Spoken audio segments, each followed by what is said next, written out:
the scribe of the open hand, giving, compassion, and understanding. The sun rose slowly over the Nile, its light spilling across the water like molten gold. Palm fronds stirred in the morning breeze, and the city of Waset awakened with the sounds of footsteps, murmured prayers, and the distant call of traders setting out their wares. Ka'em Waset stood at the edge of the temple courtyard, a clay tablet tucked under his arm. He was a scribe, trained since boyhood to observe, to record, and above all, to understand. His linen robe was plain, his sandals worn thin, but his posture was steady, calm, as though he carried something invisible yet valuable within him. Each morning, before the sun fully claimed the sky, Ka paused here, not to pray for riches or favour, but to listen to the subtle stirring inside his chest that told him whether his thoughts were aligned or strained.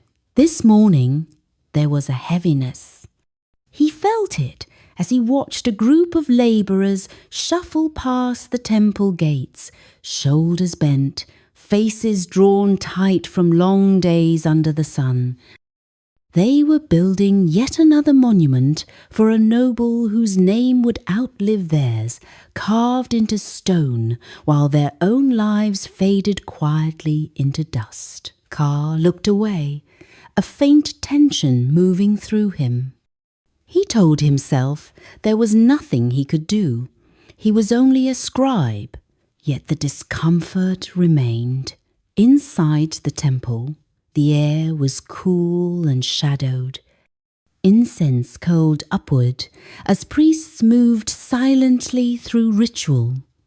Ka took his place beside a low stone table and began copying grain tallies, his reed pen scratching softly against the clay. But his thoughts wandered. Why does my heart feel unsettled? He wondered. My life is orderly. I am fed. I am safe. As the hours passed, the feeling did not lift. If anything, it deepened. By midday, Ka was dismissed.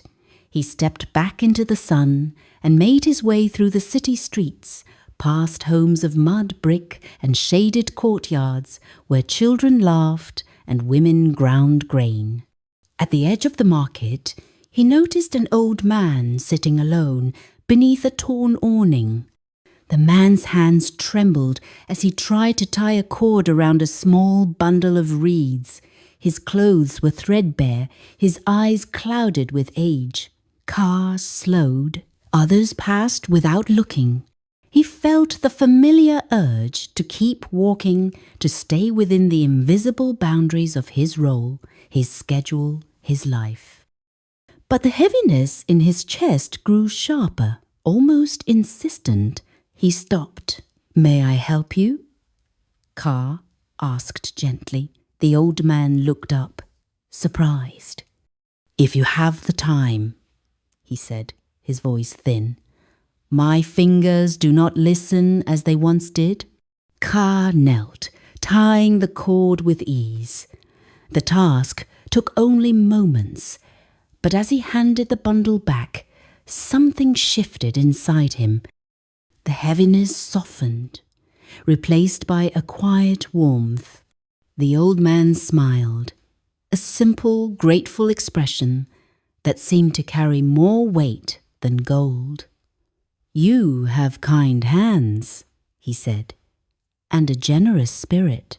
Ka felt the warmth expand, spreading through his chest like sunlight breaking through cloud. He stood slowly, unsettled again, not by discomfort this time, but by realization. The feeling I carried this morning, it was not random. It was guidance. As he walked home along the riverbank, he reflected on what he had been taught as a boy, that the gods spoke not only through omens and priests, but through the feelings within the heart. Harmony felt light.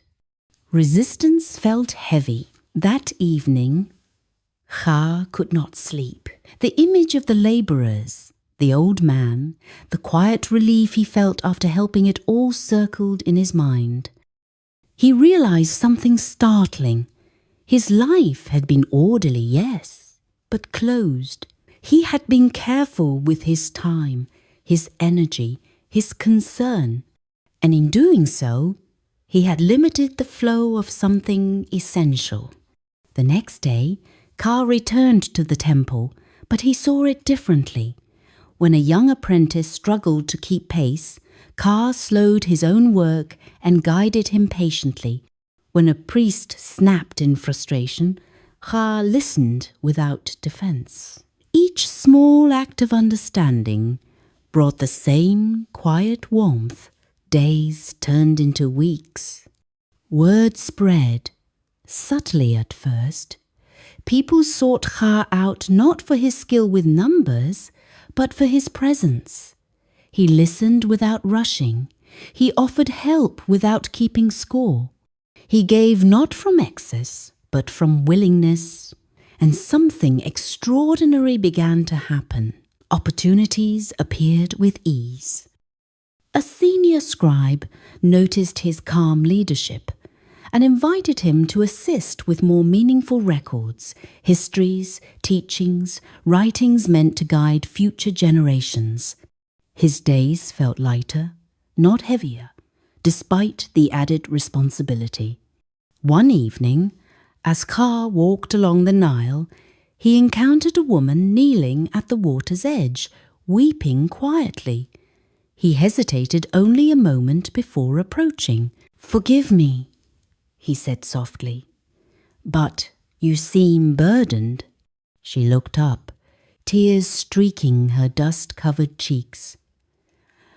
"My husband was injured at the quarry. We have no grain left, and I do not know how we will survive the flood season." Ka felt the familiar warmth rise, not forced, not dramatic, simply present. He gave her what grain he could spare and promised to speak with the temple overseers about lighter duties for her husband. As she thanked him, her relief palpable, Ka felt something click into place. This is the current, he realized. The one that moves when I stop resisting. That night, he dreamed of the Nile itself, flowing effortlessly, nourishing everything it touched, without discrimination. When he woke, the meaning was clear. Giving was not loss. Compassion was not weakness. Understanding was not passivity. They were alignment. Months later, during a festival honoring Ma'at, the principle of balance and harmony, Ka was summoned before the high priest. The man studied him for a long moment before speaking. "You carry yourself differently," the priest said. "What has changed?" Ka considered his answer carefully. "I stopped guarding myself against others' burdens," he said, "and discovered my own became lighter." The priest nodded slowly. "You have learned what many study their entire lives and never grasp. When we give freely, without fear, we tune ourselves to harmony itself." From that day forward, Ka's role expanded beyond scribe. He became a teacher not by proclamation, but by example. People learned by watching how he moved through the world, attentive, generous, unhurried. Years later, when Ka was old, he returned often to the same place where he had once helped the trembling man with the bundle of reeds. Sitting by the river, he would smile as children ran past and boats glided silently across the water. He felt no urgency, no lack, only a steady, quiet fulfillment. Life, he understood now, was always offering the opportunity to give, to open the hand instead of clenching it. And in that opening, everything flowed as it was meant to.